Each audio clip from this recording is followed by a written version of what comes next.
Most people think that happiness is something that you get after everything worked out. And that belief nearly ruined my life because every win just moved that finish line further away from me. And in this video, I'm going to show you the trap before you spend another 5 years building towards something that keeps moving. And for that specific reason, I built custom GPT that is gonna help you identify your happiness islands, happiness deserts, and I'm gonna tell you about all of that just a little bit later in this video. But basically, all you need to do, and all I'm asking you to do with this custom GPT is be super brutally honest with yourself. It has conversation starters. You literally just need to press the button and it already built in a way that's going to ask you all the questions and will help you identify energy drainers and energy givers, like what gives you that energy, what puts you in that flow within probably like 10 minutes.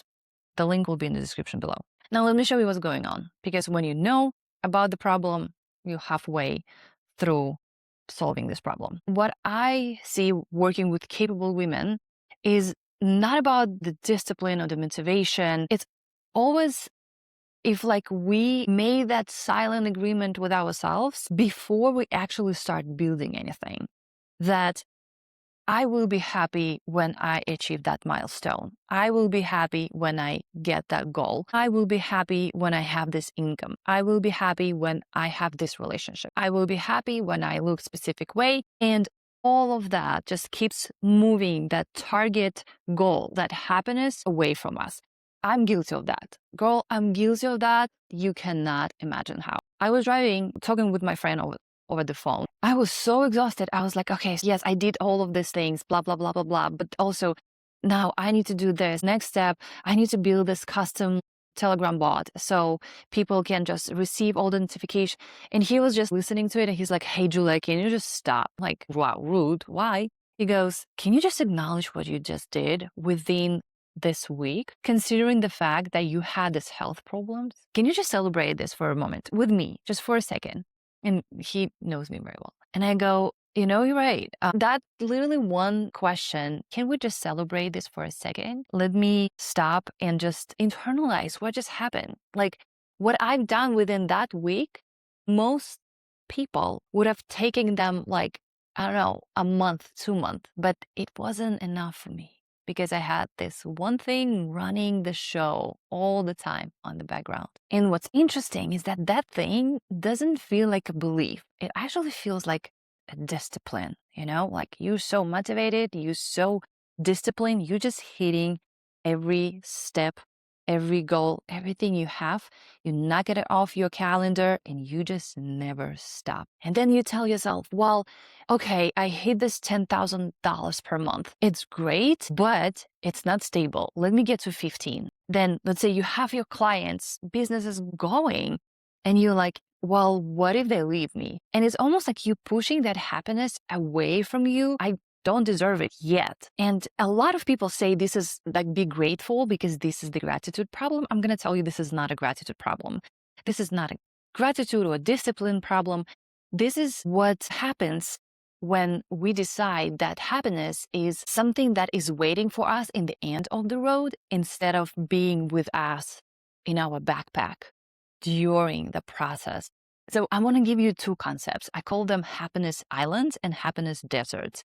And you know what? Actually, even right now, open your phone, open your calendar, and we're going to do this little practice with you right away. So happiness islands is basically everything that gives you the flow, the passion. You forget that time even exists. You just love that this is happening, you and all with life in a way, right? Go on your calendar right now, open it up and see how many of those islands you have. I bet maybe 1 or 2. And then happiness deserts, right? It's basically everything that drains you. Every obligation, responsibility, every task, everything you say yes when you actually want to say no. It's like you're just continuing that road of resentment, but because you're already in it, it's very hard to say no. And that is like basically those things are your happiness deserts, everything that drains your life. Now, look at your calendar right now, see how many of those you have. By the way, the custom GPT that I told you about in the beginning of this video, tells you exactly this. It basically helps you to map out everything that will go into your happiness islands and everything that will go into your deserts. It's amazing. I love it. When I was creating it, I obviously tested it out. I used it and I was like, wow, I never thought of this specific moment. So go use it. It's free and you don't need to give me your email. I build it for you. And when I start working with clients, we do the audit where we look at her calendar. I'm going to tell you why, the reason why in a second. And we see what's bringing your happiness and what actually draining it. Because when you are drained, when you're constantly exhausted, when you're constantly doing something you don't like, and you're not even balancing it up with things that excite you, you're gonna make completely different decisions. You're gonna look differently. You're gonna show up differently. You're gonna speak up differently. Everything will be built on the desert, and we all know how it goes. The woman who makes decisions from the desert basically will always be behind the woman who is actually building her life and her business, making decisions, showing up online when she's building from her happiness island. I want to tell you my story where I finally understood the detachment theory. If you in the self-development know this concept, but when I lost everything after New York, pretty much all my savings that I made, lost my business, divorced. I moved from one state to another state, and I landed in Austin, and I finally got my own apartment. But all I had in this apartment was literally air mattress, an Amazon box standing next to it. And in my living room, I had my yoga mat and another Amazon box as my dining table. That's it. By all measurements, this is the lowest you can ever be in your life. But for some reason, sitting in that apartment on my yoga mat, having this Amazon box as a table, I felt so alive. I understood that I don't want to wait for the happiness anymore. I don't want to wait until I get a better apartment, I get a better furniture. I'm actually happy right now. I want to be happy right now. And I know as cheesy as it sounds, just be happy. Happiness is a choice, but it also requires obviously a lot of work. I wish it was so easy just to tell you, hey, happiness is a choice. Go get it, girl. You got it. Just be positive. I wish that worked, but you have way more complex system in your brain and in your subconscious that just doesn't allow you to do so. Going back to my story, I realized that happiness is not something that comes from outside. If something that is just a dopamine rush at that exact moment, happiness is the baseline. I wanted at that moment to become happy person no matter what's happening around me, no matter if I have money or I don't have money, because I knew exactly that if I'm building from the state where the happiness island is in me all the time, I'm going to make different decisions.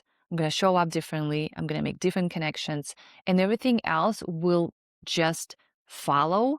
But I have to start with myself from within. And in that apartment with absolutely nothing, I finally had time to start meditating again. I finally had time to just go outside, enjoy the nature that I missed so much. I got time, and I didn't have any TV, to just read, journal, be quiet. It was super uncomfortable in the beginning, absolutely crazy, because I had a lot of thoughts going on. Obviously, the negative thoughts were just floating my head all the time. But I was tuning in my radio to a different radio station. And with that emptiness, I felt most alive that I ever had in my life. And from that point, I started creating more happiness islands in my life. So go to that link that I gave you, use that chat, custom GPT, that will help you do exactly that. Because I'll tell you this, that no matter how many goals you reach, how much money you make, the best relationships you will have in your life, you will never be satisfied with that unless you decide that the happiness is not the destination, but the happiness is actually something that is already in you. You just need to kind of dig down and get through the beliefs, get through the societal norms, get through all the voices and find that for yourself, whatever it means for you. And again, that custom GPT will help you exactly with that task. Also, if you haven't watched this video, I highly recommend going and watching that next. Mwah, bye.